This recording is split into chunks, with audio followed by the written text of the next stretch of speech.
ऐसा है जो नाम कानूनी तौर पे बता ही नहीं जा सकते, उसके बारे में मैं आपको क्या बतला सकता हूं भाई। नहीं, क्योंकि जिस तरह से सेलेक्टिविटी देखने को मिल रही है उससे कई सवाल खड़े कर रहा है के पास। अच्छा, सेलेक्टिविटी क्या देखने को मिल रही है जरा? अरुण जेटली साहब का जो बयान आया था सुधांशु मित्तल जी कि कांग्रेस के नेताओं को शर्मसार होना पड़ेगा, उस बयान का क्या मतलब था? कांग्रेस के नेता ही क्यों शर्मसार होंगे? कोई भी नेता शर्मसार हो जिसका नाम सामने आए, और इसकी चिंता वित्त मंत्री को क्यों? ऐसा है, कांग्रेस के नेता को इसलिए शर्मसार होना पड़ेगा क्योंकि उनके लोग होंगे ना उसमें। बहरहाल ये तो वित्त मंत्री जी ने क्या ये आप लोगों ने तय कर दिया है कि बीजेपी के लोग नहीं होंगे? फिर इससे तो एक सवाल अभय दुबे जी ये भी खड़ा हो जाएगा। देखिए, कल तो आपके ही मंच, आपके ही चैनल, अरे आप चीजों को सुनिए।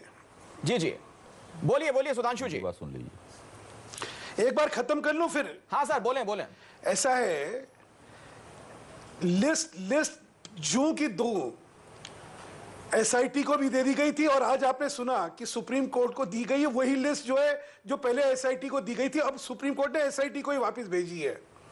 तो नाम जो है वो नाम तो नाम ही है, नाम ना उसमें कोई नाम ऐड करा गया, ना उसमें से कोई घटाया गया है। अब वो नाम किसके हैं किसके नहीं है, जैसे जैसे उनकी प्रोसिक्यूशन होगी, जैसे जैसे उनके खिलाफ कार्रवाई होगी, वैसे वैसे लिस्ट के नाम आते रहेंगे।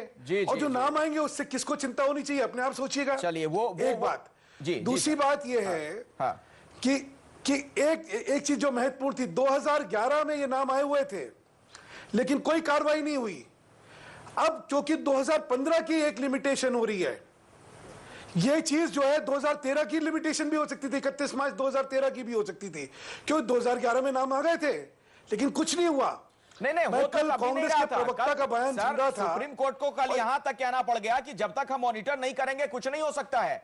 ये आप लोगों के लिए शर्मसार करने वाली स्थिति थी। सुप्रीम कोर्ट ने जिस तरह से कल टिप्पणियां की हैं, मैं इस पर भी बात करूंगा एक छोटे से ब्रेक के साथ। सर आऊंगा, सुधांशु जी मैं आपके पास आऊंगा, आपको पूरा समय मिलेगा। को उठा रहे हैं सर, मजबूरी, एक ब्रेक लेना पड़ेगा। अखिलेश प्रताप सिंह जी आपके पास भी आता हूं, अभय दुबे जी मैं आपके पास लौटूंगा एक छोटे से ब्रेक के बाद। देखते रहिए न्यूज़ 24। पहली बात ये समझिए कि सरकार की नीयत और नीति दोनों का एक तर्कसंगत विश्लेषण और मूल्यांकन करिए। 27 मई को पहली कैबिनेट की मीटिंग होती है और उसके अंदर एसआईटी का गठन करा जाता है। इस सरकार ने करा है, और जैसा कि अभी आपने निर्देश पे हुआ है, मोदी जी द्वारा सुन लिया, ये नाम 1 मई को आपकी सरकार नहीं थी। मेरी बात पूरी सुनिएगा तो आप बोलने में चुप रह जाता हूं। ना आप बोले सर, लेकिन आप जो बात कह रहे हैं उसमें कुछ मेरी बात सुनने का अगर आपको दिक्कत है वो तो मैं आपको याद दिलाऊंगा ना।